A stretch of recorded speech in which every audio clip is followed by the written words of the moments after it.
नमस्कार दोस्तों, कैसे हो? उम्मीद करता हूँ कि आप सब अच्छे होंगे। एनसीईआरटी किताब की ज्योग्राफी चल रही है क्लास 6 की। उसका चैप्टर नंबर 5 आज हम स्टार्ट करने वाले हैं। दोस्तों, ये एनसीईआरटी में हिंदी में ट्रांसलेट कर रहा हूँ आपके लिए, जिससे आपको इंग्लिश से हिंदी करने में कोई दिक्कत ना हो और इंग्लिश की किताब भी बहुत अच्छे से आप पढ़ सको। और ये लैंग्वेज की प्रॉब्लम है, ये आपकी बीच की कोई अवरुद्ध रुकावट ना बन जाए आपके आगे बढ़ने के लिए, क्योंकि इंग्लिश बहुत ज़रूरी होती है आगे आने वाली क्लासेस में। तो ठीक है, हम चैप्टर स्टार्ट करते हैं। चैप्टर 5 जिसका नाम है major domains of the earth, मतलब कि पृथ्वी के कौन कौन से बड़े बड़े पार्ट होते हैं। तो इससे पहले कि आपकी क्लास ने आपने जो पढ़ रखा है ना पहले की क्लास में, वो ये है कि पृथ्वी केवल एक ऐसा ग्रह है जहाँ पर लाइफ होती है। ठीक है, क्योंकि इंसान यहाँ पर इसलिए रह सकता है क्योंकि यहाँ पर लैंड मतलब ज़मीन है, पानी है और हवा है, जो कि ज़िंदगी के लिए बहुत ज़रूरी है। तो जो अर्थ की सरफेस होती है ना, वो एक कॉम्प्लेक्स होती है। दो चीज़ें होती हैं, सिंपल मतलब आसान, कॉम्प्लेक्स मतलब कठिन। तो जो अर्थ की सरफेस है, सतह है, वो एक बहुत ही कॉम्प्लेक्स जोन है, जो कि इनमें 3 मेन कंपोनेंट होते हैं। ठीक है, और ये तीनों आपस में मिलते हैं, ओवरलैप मतलब एक दूसरे के ऊपर ओवरलैप करते हैं, एक दूसरे से इंटरेक्ट करते हैं। जो सॉलिड पोर्शन होता है जहाँ पे हम लोग रहते हैं, उसको लिथोस्फीयर बोलते हैं। क्या बोलेंगे? लिथोस्फीयर। जो हवा हवा होती है, गैसियस लेयर होती है, जो पृथ्वी के चारों ओर होती है, उसको हम एटमॉस्फेयर बोलेंगे। जहाँ पर ऑक्सीजन होती है, नाइट्रोजन होती है, कार्बन डाइऑक्साइड होती है, और भी बहुत सारी गैसेस होती हैं। ठीक है, मिटा देता हूँ मैं। और जो पानी होता है वो बहुत बड़े एरिया में होता है। कितने? 72% में पानी होता है पृथ्वी के। तो जो पानी होता है उसको हम हाइड्रोस्फीयर कहते हैं। ठीक है, यह पानी कई सारे रूप में मिलता है, फॉर्म में मिलता है, जैसे बर्फ़ में। बर्फ़ भी पानी का ही एक रूप है, वाटर में और वेपर्स में। पानी के 3 फॉर्म होते हैं, सॉलिड, लिक्विड, गैस। सॉलिड में क्या आती है? आइस आती है, बर्फ़ आती है। लिक्विड में पानी आता है, लिक्विड जो समुद्रों में रहता है। और गैस जो हमारे चारों तरफ हवा में पानी है ना, जो कि बादल बन के नीचे बरस जाता है, तो पानी है कहीं ना कहीं, तो वो गैस की फॉर्म में पानी। सॉरी। अब हम देखेंगे लिथोस्फीयर के बारे में। तो लिथोस्फीयर के बारे में देखने से पहले ये समझ लेते हैं कि जो ग्रीक भाषा है ना, उसमें लिथोस का मतलब होता है स्टोन, मतलब पत्थर। जो लिथोस होता है, लिथोस, इसका मतलब होता है स्टोन। ठीक है, और जो एटम एटम होता है ना, एटम, एटमॉस्फेयर का एटम, तो उसका मतलब होता है, एटमॉस का मतलब होता है वेपर्स, मतलब भाप। और हुडोर का मतलब होता है वाटर। हुडोर, या फिर जिसको हम HYDER, हाइडर। हर जगह यहाँ पर आपको हाइडर मिलेगा ना, उसको पानी बोला जाएगा। तो हुडोर मतलब हाइडर, मतलब इसका मतलब क्या होता है? पानी। ठीक है, और बायोस, बायोस का मतलब होता है लाइफ, जिंदगी। अब हम इससे बहुत सारे अच्छे लेटर बनाने वाले हैं। ठीक है, चलो देखते हैं। सबसे पहले आते हैं लिथोस्फीयर के बारे में। अच्छा, इनको हम डायग्राम, हाँ, आज की क्लास इसलिए भी इंटरेस्ट होने वाली है क्योंकि लगभग हर चीज़ की हम डायग्राम बना कर समझने वाले हैं। तो इसको भी हम डायग्राम में देखते हैं कि कहाँ पे लिथोस्फीयर, एटमॉस्फेयर, हाइड्रोस्फीयर, बायोस्फीयर है। तो ये देखिए आप, ये देखो, एटमॉस्फेयर मतलब हवा, जिसमें बादल बादल हैं, ये सब हैं। हाइड्रोस्फीयर, दूसरे कलर से कर दूँ, हाइड्रोस्फीयर मतलब पानी। और लिथोस्फीयर मतलब ज़मीन। तो ये 3 तो कंपोनेंट हो गए। ये तीनों आपस में जहाँ मिलते हैं वो जगह बायोस्फीयर होती है। आपने सुना होगा शरीर 5 तत्वों का मिलकर बना होता है, पृथ्वी, अग्नि, वायु, जल, आकाश। चलो देखते हैं यहाँ कौन कौन सी हैं। पृथ्वी है, ये रही पृथ्वी। जल, ये रहा जल। वायु, ये रही वायु। और आकाश और अग्नि, अग्नि देता है हमें सूरज, सूर्य से मिलती है हीट। और आकाश जहाँ पर सूरज रहता है। तो इन सब चारों से, हिंदी में कहावत है कि इन सब 5 तत्वों से अपना शरीर मिलकर बना होता है। तो हमने बता दिए कि जिंदा रहने के लिए 3 तत्व बहुत ज़रूरी हैं। चौथा पांचवा आसमान से आते हैं सूरज के रूप में। चलो अब हम देखते हैं बायोस्फीयर। बायोस्फीयर हमने देख लिया क्या होता है। नैरो जोन होता है जहाँ पे हमें लैंड, वाटर एंड एयर तीनों साथ साथ मिलती हैं। अब पढ़ते हैं हम लिथोस्फीयर के बारे में। तो लिथोस्फीयर क्या होती है? The solid portion of earth is called lithosphere. Lithosphere में क्या होगा? रॉक, चट्टानें होंगी। कहाँ की चट्टानें होंगी? अर्थ के क्रस्ट की होगी। आगे आने वाली क्लासेस में देखेंगे कि अर्थ के क्रस्ट में बहुत सारी चट्टानें पाई जाती हैं और अर्थ का क्रस्ट बहुत बड़ा होता है। प्लस एक थिन लेयर होगी किसकी? सॉइल की, जिसमें न्यूट्रिएंट्स होंगे जो कि ज़िंदा रहने के लिए बहुत ज़रूरी है। चलो इसको भी देख लेते हैं लिथोस्फीयर को। ये है, ये देखो आप ध्यान से, यहाँ पे लिखा हुआ है लिथोस्फीयर। अब लिथोस्फीयर किससे मिलकर बना होता है? क्रस्ट से plus upper part of mental. ये मेंटल इतना बड़ा है, क्रस्ट में मेंटल इतना बड़ा है। तो आप देखो लिथोस्फीयर में क्रस्ट है प्लस ये मेंटल का ये अपर वाला पार्ट है, केवल ये वाला पार्ट है मेंटल का। ठीक है, तो इन दोनों से मिलकर बना होता है लिथोस्फीयर। ठीक है, समझ आए? अब हम देखते हैं कि 2 मेन डिवीजन होते हैं अर्थ की सरफेस के। कौन कौन से? जो एक बड़ा लैंड मास होता है जिसको कंटिनेंट्स बोलते हैं। कंटिनेंट्स मतलब महाद्वीप। और जो बहुत सारे वाटर बॉडीज होते हैं उनको ओशन बेसिन बोलते हैं। ओशन बेसिन मतलब समुद्र। ठीक है, जितने भी समुद्र है ना सब एक दूसरे से कनेक्टेड है। अब हमें मैप में देखना है और प्लस ये भी पता लगाना है कि जो जितने भी लैंड मास हैं, कंटिनेंट हैं, वो क्या एक दूसरे कनेक्टेड हैं। चलो देखते हैं, मैप समझते हैं अच्छे से। ये देखो, यहाँ पे इंडियन ओशन दिख गया हमें। ठीक है, यहाँ पे अटलांटिक ओशन दिख गया हमें। यहाँ पे पैसिफिक ओशन दिख गया। ये ऊपर आर्कटिक ओशन दिख गया। इंडियन ओशन अटलांटिक से कनेक्टेड है, हाँ है। इंडियन ओशन पैसिफिक से कनेक्टेड है। अटलांटिक पैसिफिक से कनेक्टेड है। यहाँ पे आप देखोगे पनामा कैनाल होती है, यहाँ से कनेक्टेड रहता है। ठीक है, उसके बाद में अटलांटिक और ओशन आर्कटिक से कनेक्टेड है। यहाँ पे एक मेडिटेरेनियन सी है। तो ये सब आपस में कनेक्टेड हैं। लेकिन ये जो आपको लैंड मास दिख रहे हैं मतलब कंटिनेंट दिख रहे हैं, ये एशिया है, अफ्रीका है। तो एशिया यूरोप से कनेक्टेड है पानी से, ये देखो नहीं है कनेक्टेड।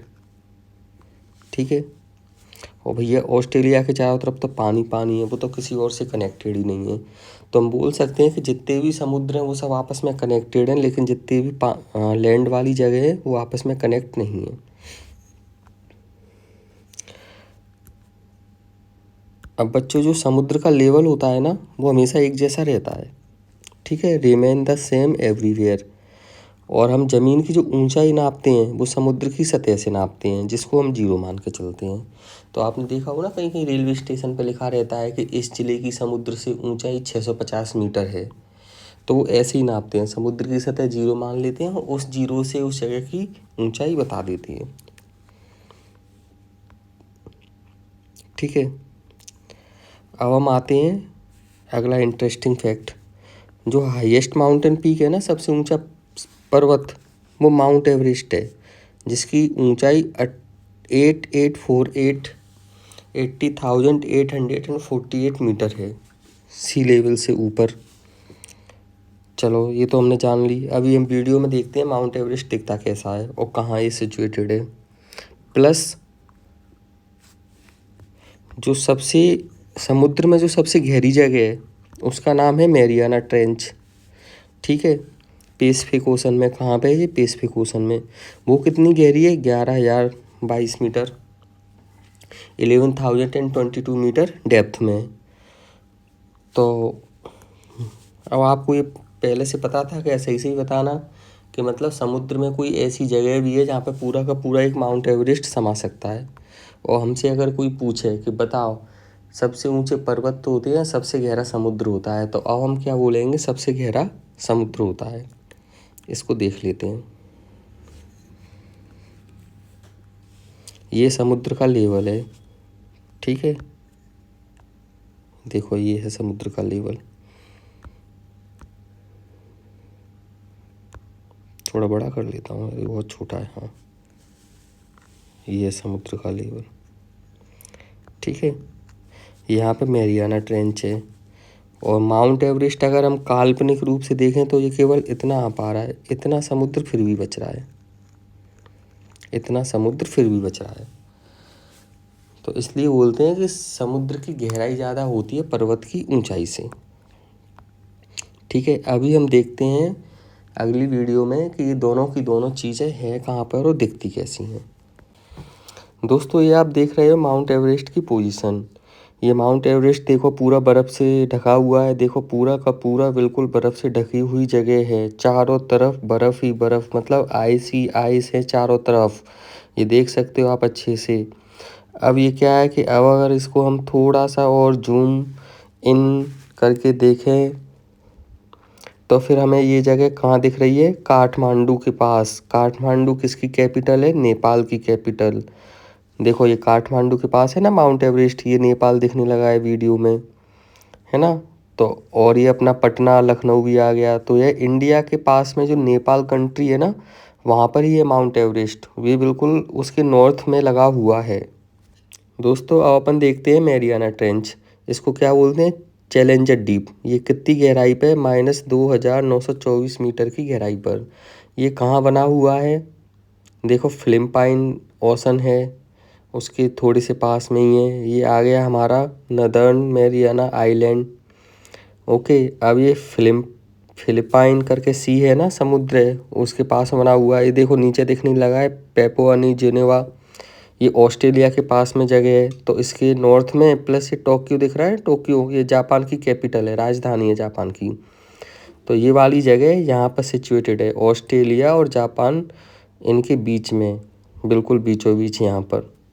तो ये सबसे गहरा पॉइंट है अर्थ का।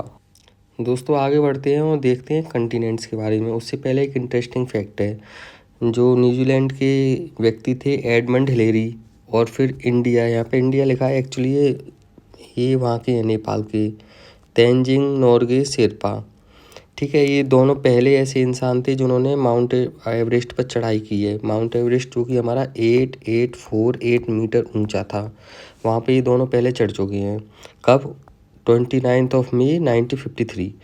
इसके बाद में एक महिला थी, कहाँ, जापान की थी, क्या नाम था, जुंको तेवाई, उन्होंने 1975 में चढ़ ली थी वो।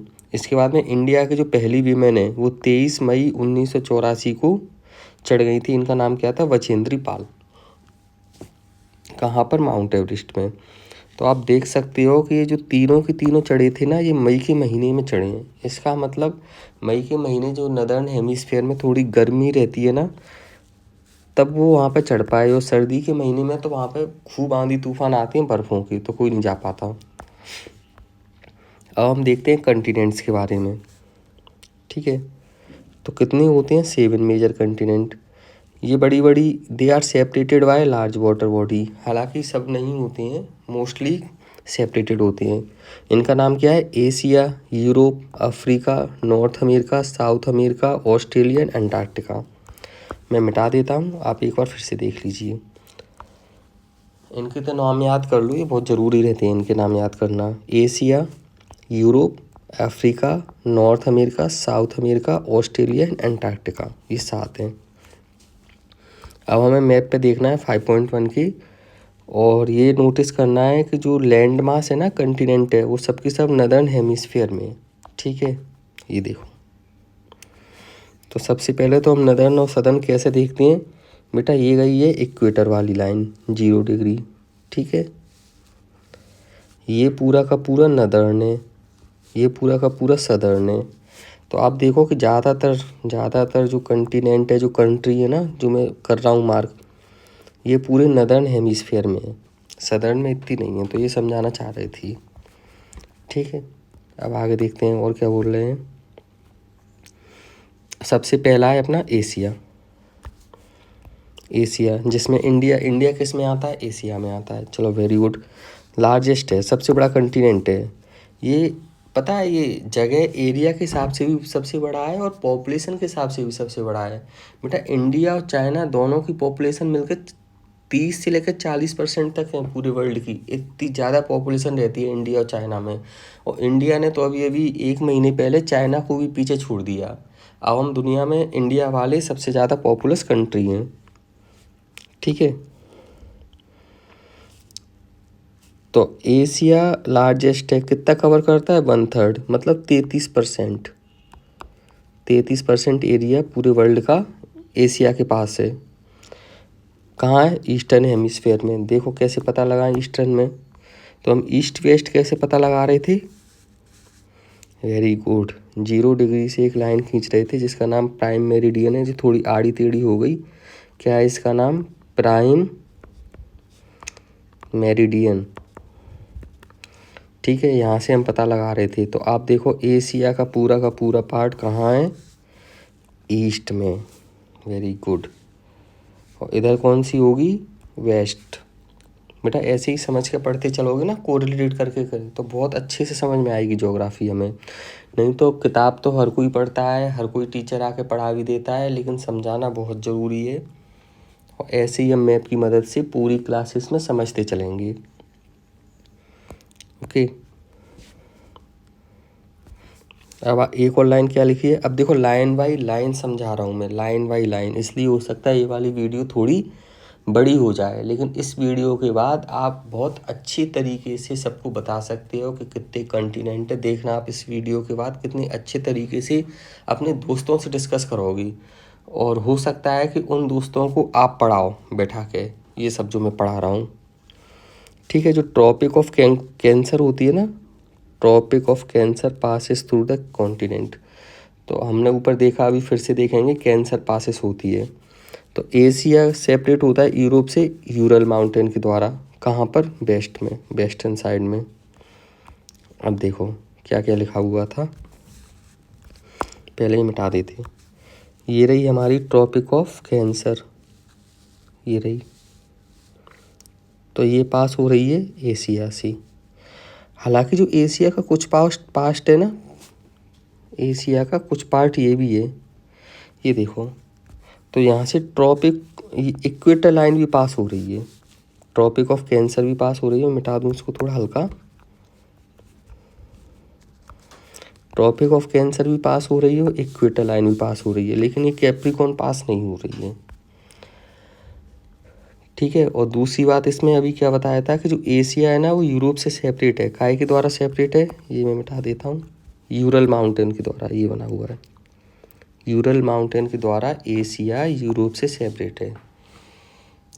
अब देखो ये तो भैया थ्योरी में लिखा हुआ था, ये हमने डायग्राम से बता भी दिया। अब हम देखते हैं यूरल माउंटेन को। देखें कहाँ है?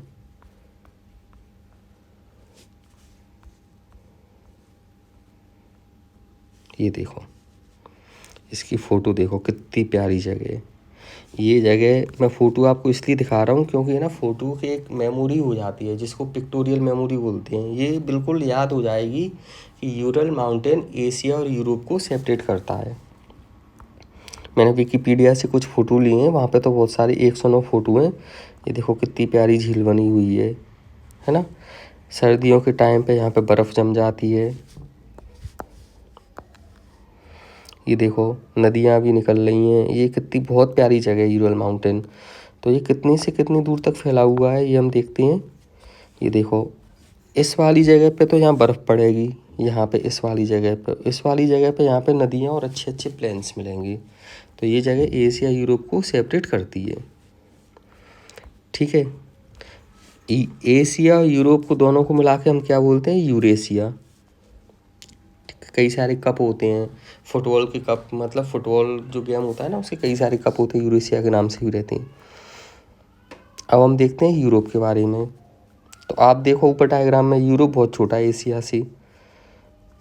एशिया के कहाँ है? वेस्ट में है Europe. The Arctic circle passes through it. बेटा जो आर्कटिक सर्कल है ना, इसमें आर्कटिक सर्कल केवल यूरोप से पास नहीं होता। मैं अगर बोलूँ आर्कटिक सर्कल एशिया से भी पास होता है। ठीक है, चलो मैं दिखा देता हूँ। मैं पुरानी वाली वीडियो में दिखा चुका हूँ आपको ये सब चीज़ें। तो अब हम आ जाते हैं आर्कटिक सर्कल। ये रहा हमारा आर्कटिक सर्कल। इसके ऊपर मैंने एक बहुत अच्छी वीडियो ही बनाई है और रील्स ही बनाई है मैंने इसके ऊपर, तो 1 मिनट की। तो आर्कटिक ओशन ये है, ये पूरा आर्कटिक सर्कल है जो पूरा गोला गोला दिख रहा है चारों तरफ। तो अब देखो इसमें कौन कौन सी, रसिया आ रही है। रसिया किसका पार्ट है? एशिया का पार्ट है। तो देखो पूरा का पूरा आर्कटिक सर्कल किस में आ रहा है? आधा, पूरा नहीं, आधा का आधा आर्कटिक सर्कल आ रहा है रसिया में। यूरोप की कौन कौन सी कंट्री है? फिनलैंड है, स्वीडन है, नॉर्वे है, आइसलैंड है, ग्रीनलैंड है। नॉर्थ अमेरिका जो कंटिनेंट है उसकी कौन कौन सी कंट्री है? कनाडा है, यूएसए का अलास्का है ना। तो इतनी सारी चीज़ें आ रही हैं आर्कटिक सर्कल में। तो यहाँ पे इन्होंने लिखा है कि आर्कटिक सर्कल केवल यूरोप में नहीं, एशिया में भी पास होता है। ठीक है, मैंने बता दिया तुम्हें। अब ये 3 तरफ से वाटर बॉडी से घिरा हुआ है। ठीक है, इनके एनसीईआरटी के डायग्राम में भी दिख रहा है आर्कटिक ओशन, अटलांटिक ओशन और मेडिटेरेनियन सी। ये देखो आर्कटिक ओशन, यहाँ पे नॉर्थ अटलांटिक ओशन है, यहाँ पे मेडिटेरेनियन सी है। तो ये 3 तरफ से पानी से घिरा हुआ है, चौथी तरफ इसकी एशिया है ना। अब इसमें तुमसे बोला है कि भैया मैप में देखो, इसको पता लगाओ कहाँ पे है ये। तो आप देख लो मैप में जाके। अगला है अफ्रीका। तो पहले नंबर का सबसे लार्जेस्ट कौन सा था? एशिया। तो सेकंड लार्जेस्ट है Africa. Africa is the second largest continent after Asia. Equator बिल्कुल बीचों बीच से काटता है इस कंटिनेंट को। और एक large part of Africa lie in the northern hemisphere. अब अपन देखते हैं। देखो एक, पहले मैं इसको मिटा दूं पुरानी वाले को। ये देखो इक्वेटर ने अफ्रीका को बीचों बीच से काटा है। अब आप बताओ ये वाला हिस्सा बड़ा है कि ये वाला हिस्सा बड़ा है? ऑब्वियसली ऊपर वाला, ये वाला हिस्सा बड़ा है। तो यही लिखा हुआ है कि ज़्यादातर पार्ट नदर्न हेमिस्फीयर में रहता है। ये नदर्न है, ये सदर्न है। ठीक है, तो यही लिखा हुआ है कि ज़्यादातर पार्ट नदर्न हेमिस्फीयर में रहता है। ये बात तो मैं तुम्हें पहले ही बता चुका हूँ। ये जो यहाँ लिखी है, it is the only continent through which the Tropic of Cancer, equator and Tropic of Capricorn pass. ये पुरानी वीडियो में आपको बता चुका हूँ, शायद 2nd क्लास की वीडियो थी वो, कि केवल एक ऐसी जगह है जहाँ से, ये मैं मिटा दूँ, एक ऐसा कंटिनेंट है यहाँ से ये इक्वेटर प्लस कैंसर की लाइन और ट्रॉपिक ऑफ कैप्रिकॉर्न, ये तीनों की तीनों पास होती हैं। यही लिखा हुआ है। ठीक है, अब जो सहारा डेजर्ट होता है ना, अफ्रीका के डेजर्ट का नाम क्या है? सहारा। ये सबसे दुनिया का सबसे बड़ा हॉट डेजर्ट है। एक हॉट डेजर्ट होता है, अब बताओ ठंडा कोल्ड डेजर्ट भी होता है कोई? हाँ होता है, जो हमारे ग्लेशियर होते हैं उनको हम कोल्ड डेजर्ट बोलते हैं। तो हॉट डेजर्ट क्या नाम है? सहारा। ये अफ्रीका में। चलो देख लेते हैं कहाँ है सहारा। लो मिटा दूँ, मैं बड़ा कर दूँ। तो ये जो सहारा डेजर्ट है ना, वो यहाँ से लेकर यहाँ तक, यहाँ पे लिखा भी है सहारा, यहाँ से लेकर यहाँ तक फैला है। ठीक है, डेजर्ट है तो इसलिए मैं इसको पीले वाले पार्ट से बना देता हूँ। तो ये दुनिया का सबसे बड़ा हॉट डेजर्ट है सहारा, वो भी कहाँ है? अफ्रीका में। ठीक है, और जो अफ्रीका है ना, वो चारों तरफ से समुद्र से घिरा हुआ है। अब मैं वर्ल्ड मैप को देखना है, तो उसमें क्या है कि नील नदी है जो कि अफ्रीका में बहती है, सबसे लंबी नदी है। अभी मैं तुम्हें कुछ अच्छी अच्छी चीज़ें बताने वाला हूँ। सबसे लंबी नदी और सबसे बड़ी नदी, दोनों में डिफरेंस है, दोनों की लोकेशन में डिफरेंस है। तो पहले ये मैप देखते हैं। तो इनने ये बोला है कि अफ्रीका जो है ना, वो चारों तरफ नदियों से घिरा हुआ है। तो अब देखो, आप देखो, ठीक है, यहाँ पे इंडियन ओशन है, यहाँ पे साउथ अटलांटिक है, यहाँ पे मेडिटेरेनियन सी है। सभी तरफ से लगभग लगभग ये घिरा हुआ है पानी से। ठीक है। एक इन्होंने नदी दिखाई है, नील नदी, ये बह रही है, लेकिन यहाँ पे अच्छे से नहीं दिखी, ये करके नील नदी। अब मैं इसकी दूसरी लोकेशन दिखा रहा हूँ।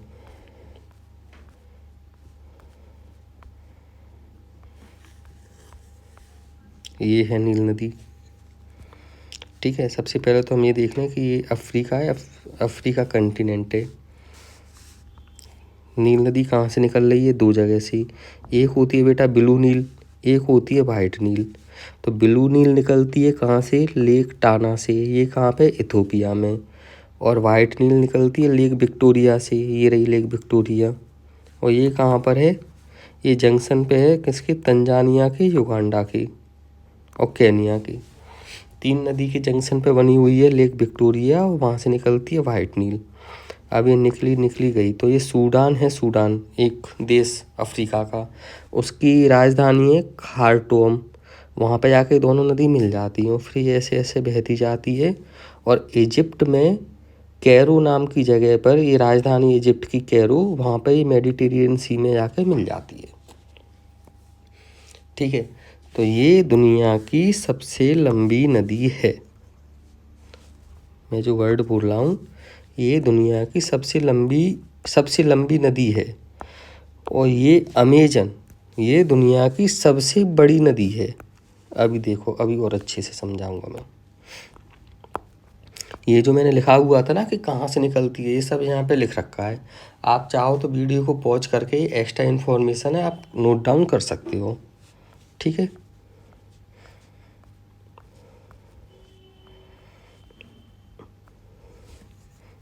यहाँ पे आ गए। अब अपन पढ़ते हैं नॉर्थ अमेरिका के बारे में।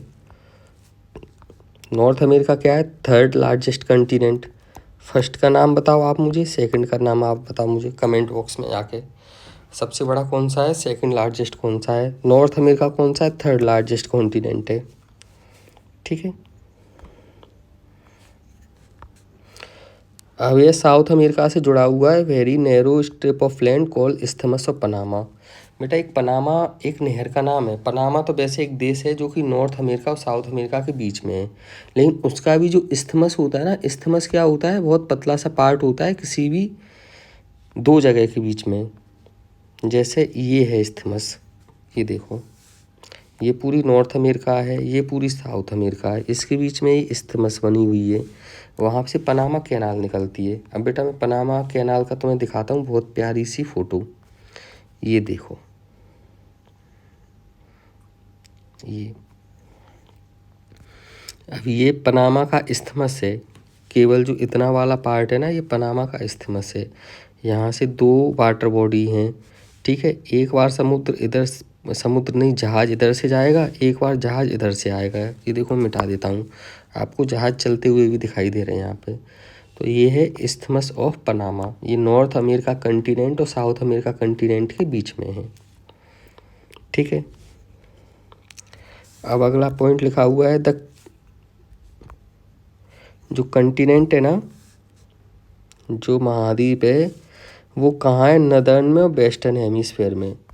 ये हम कैसे देखेंगे? चलो फिर से इस मैप पे आ जाते हैं। ये रहा हमारा नॉर्थ अमेरिका। तो आप मुझे बताओ, 0 डिग्री लाइन के जो इधर कंट्री हैं वो कौन सी कंट्री होंगी? वो होंगी वेस्टर्न कंट्री। बहुत बढ़िया। प्लस जो इक्वेटर है, ये इसके जो ऊपर कंट्री होगी वो कौन सी कंट्री होगी? नदर्न हेमिस्फीयर की। बहुत बढ़िया। तो यही वाली लाइन तो इनने लिख रखी है यहाँ पर, continent lies completely in the northern and western hemisphere. और 3 ओशन सराउंड करते हैं इस कंटिनेंट को। आप नाम बताओ कौन कौन से 3 ओशन? यहाँ देखते हैं, ढूंढने की कोशिश करते हैं।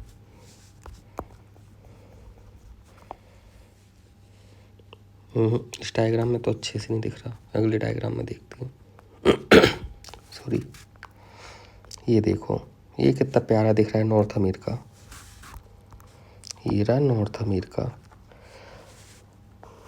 एक तरफ इसके नॉर्थ अटलांटिक ओशन है, एक तरफ इसके नॉर्थ पैसिफिक ओशन है, और एक तरफ इसके आर्कटिक ओशन है ऊपर की तरफ। देख लो और अच्छे से देख लो।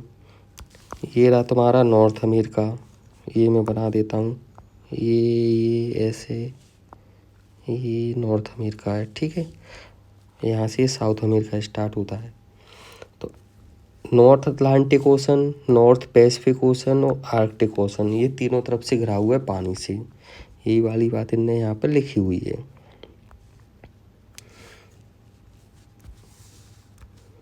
Three ocean surround the continent, can you name these. अब तो आप बता दोगे भैया कि कौन कौन सी हैं तीनों की तीनों ओशन। अब अगला है साउथ अमेरिका। साउथ अमेरिका के बारे में देखते हैं।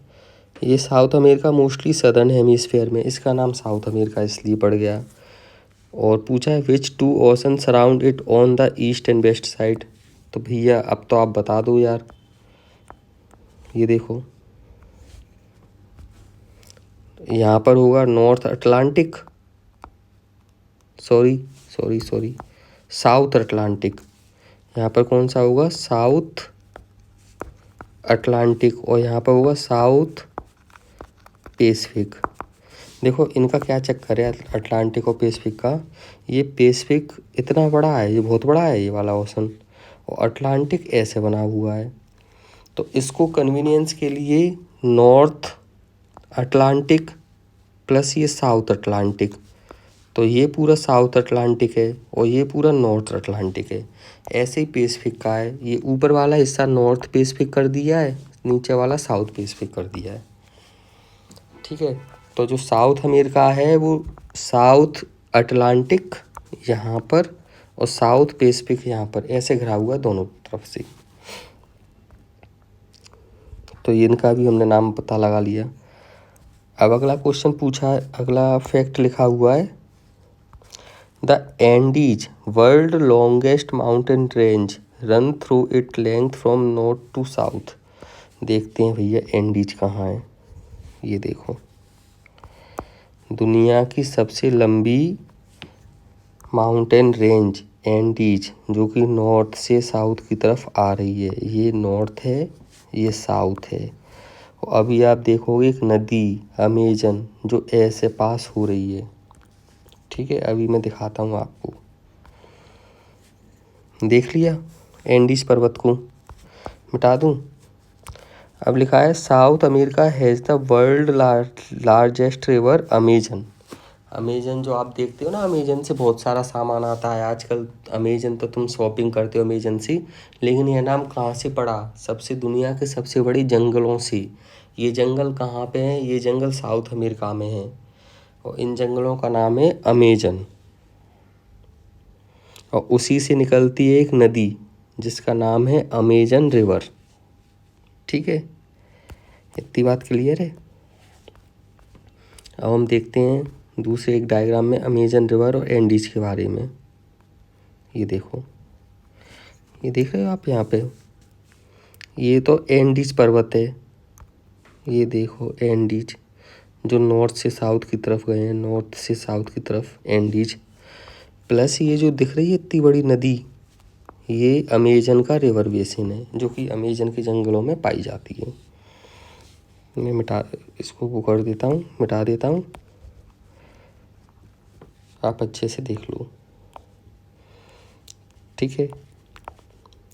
अब अपना लास्ट बचा हुआ है कौन सा, ऑस्ट्रेलिया। तो ऑस्ट्रेलिया सबसे छोटा कंटिनेंट है, ठीक है, जो पूरा का पूरा सदर्न हेमिस्फीयर में। ये चारों तरफ समुद्र से घिरा हुआ है, इसलिए इसको आइलैंड कंटिनेंट बोलते हैं। चलो देखते हैं ऑस्ट्रेलिया को। ये देखो ऑस्ट्रेलिया चारों तरफ समुद्र से घिरा है ना, कहीं भी लैंड टू लैंड कांटेक्ट नहीं है, इसलिए इसको आइलैंड कंटिनेंट बोलते हैं। अब बेटा ये एक चीज़ बताओ, ये मैप चपटा चपटा क्यों दिख रहा है ना। ग्लोब देखो बेटा, मैं एक चीज़ समझाऊँ, ग्लोब होता है ऐसा गोल गोल। अब हमने क्या किया है कि यहाँ से ग्लोब, यहाँ से पीछे से ग्लोब को फाड़ दिया है, तो इधर वाला पन्ना इधर आ जाएगा, इधर वाला पेज इधर आ जाएगा। तो ऐसे करके ये मैप बना है। इस मैप को अगर इसको पीछे ले जाओ, इसको पीछे ले जाओ, तो ये मिल जाएंगे पीछे जाके, ठीक है।